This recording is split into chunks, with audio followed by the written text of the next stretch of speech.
So today, I want to talk about something that changes everything about this war.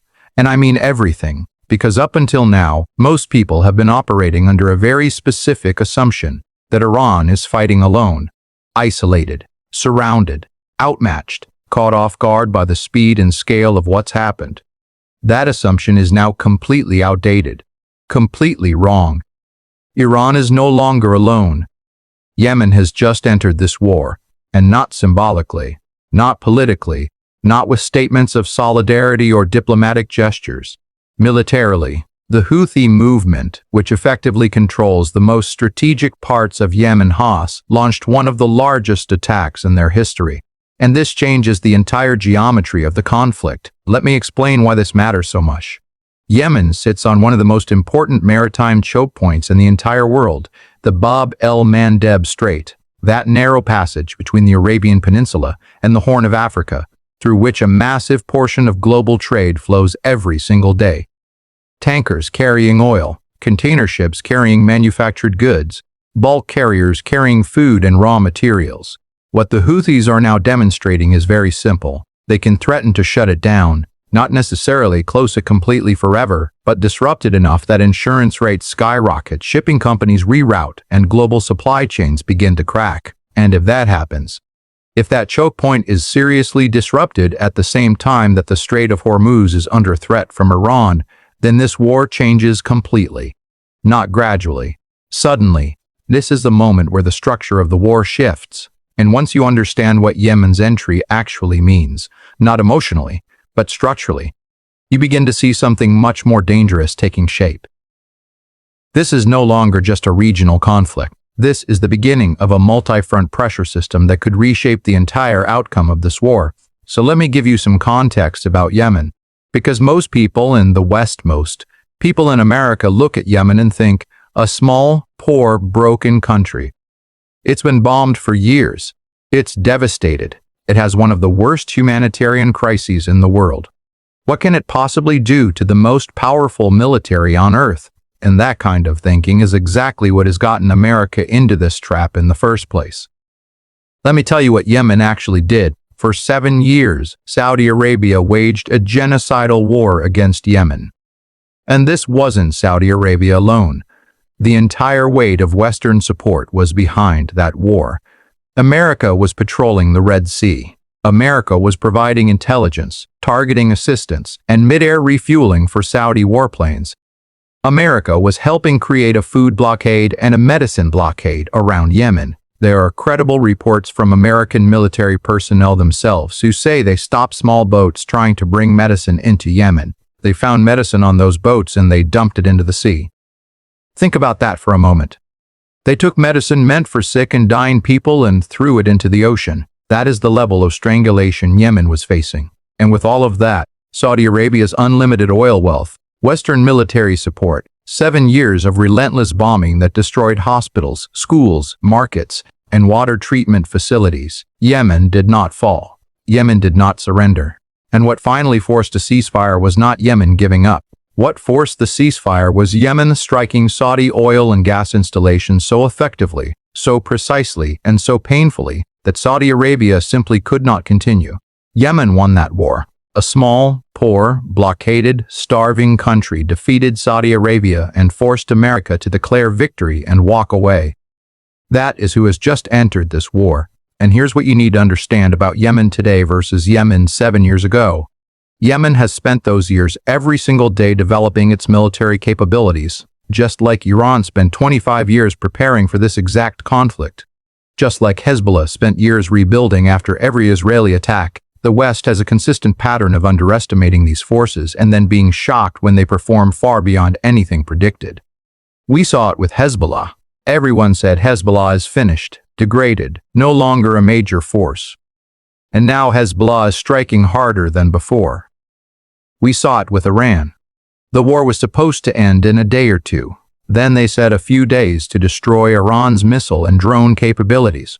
And now, after a full month of sustained strikes, Iran's missile and drone capabilities are increasing in effectiveness, not decreasing. The same underestimation is happening with Yemen right now, and it will produce the same result. So let's think about what Yemen can actually do. I want to be very specific here because the strategic picture is crucial. Yemen controls access to the Red Sea. The Red Sea is one of the most important trade routes in the entire world. Approximately 12 to 15% of all global trade passes through it. If Yemen closes the Red Sea, and it has the demonstrated capability to do this through anti-ship missiles, naval mines, drones, and fast attack boats, then you don't just have the Strait of Hormuz being threatened by Iran. You now have two critical choke points of global trade under threat simultaneously. The Strait of Hormuz in the east, the Red Sea in the west. Two choke points, two fronts, one trap. But it goes even further than trade routes. Yemen can strike Saudi oil installations directly. It has done this before, very effectively, with drones and cruise missiles that got through American and Saudi air defenses. And if Yemen strikes those installations again, Saudi oil exports stop. Now combine that with Iran controlling the Strait of Hormuz, threatening to close it or simply making it too dangerous to transit.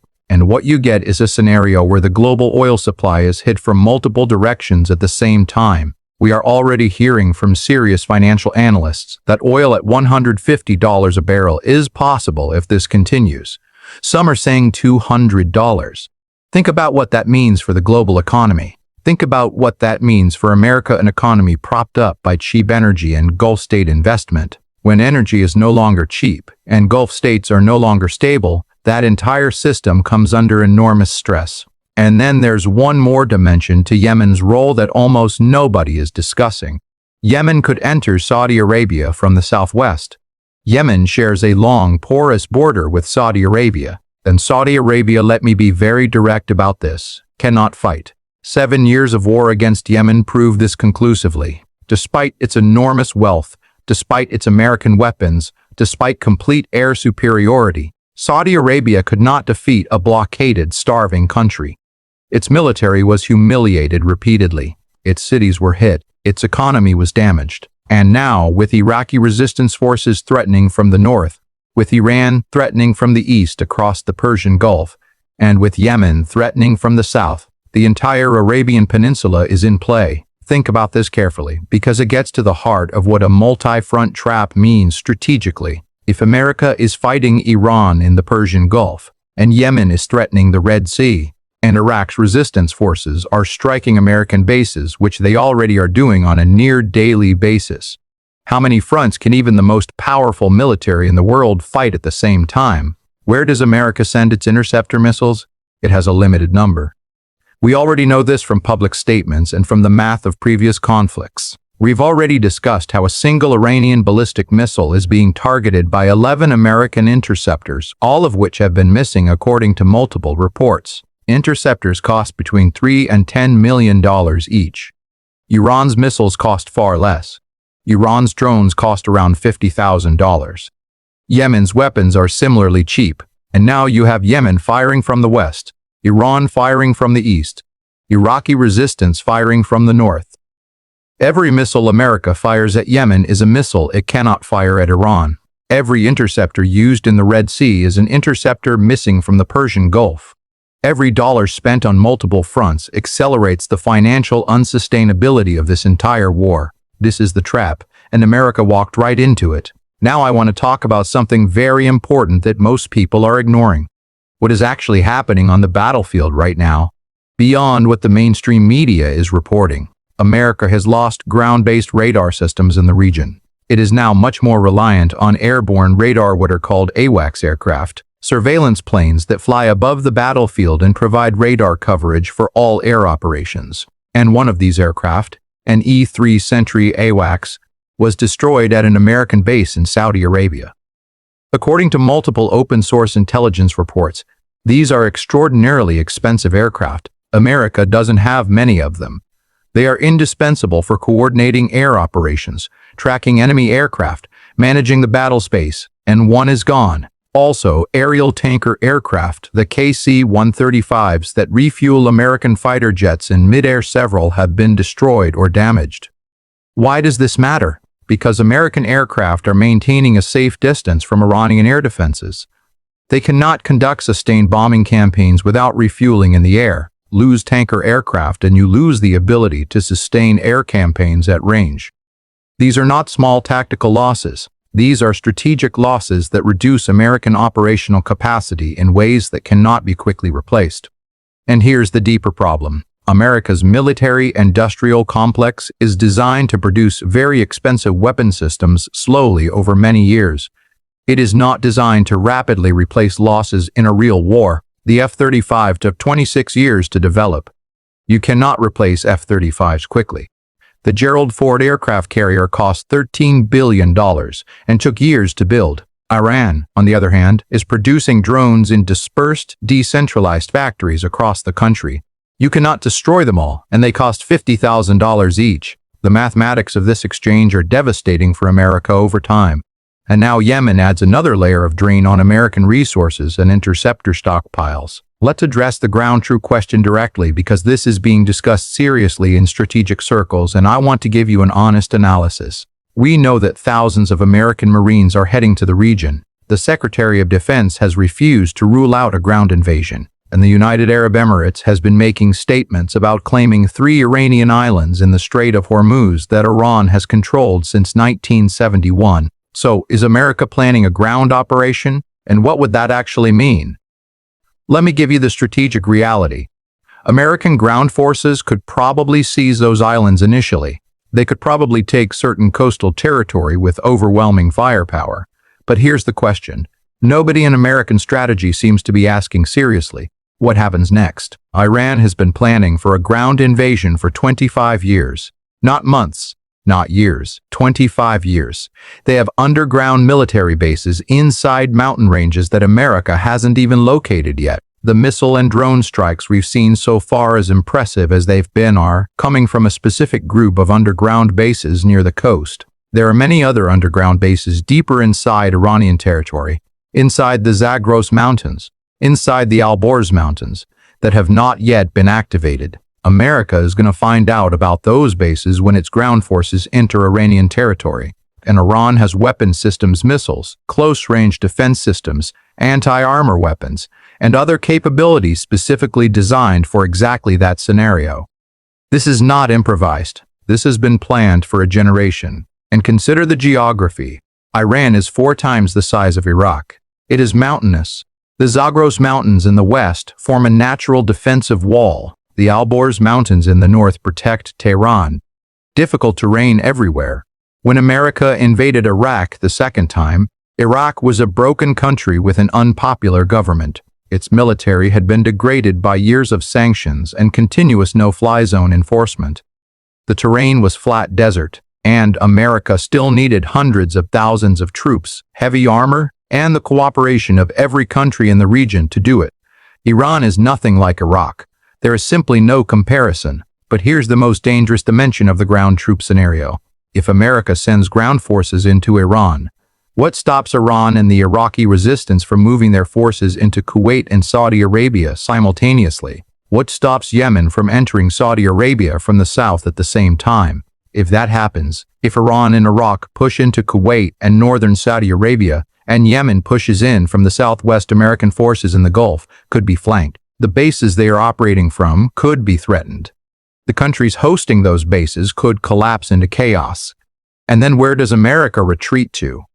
This is the trap within the trap. Any escalation by America creates the conditions for a counter-escalation that threatens the entire American position in the Middle East, not just in Iran, but everywhere. Now I want to talk about resilience, because this is the most consistently misunderstood aspect of this war by Western analysts. The American argument goes something like this.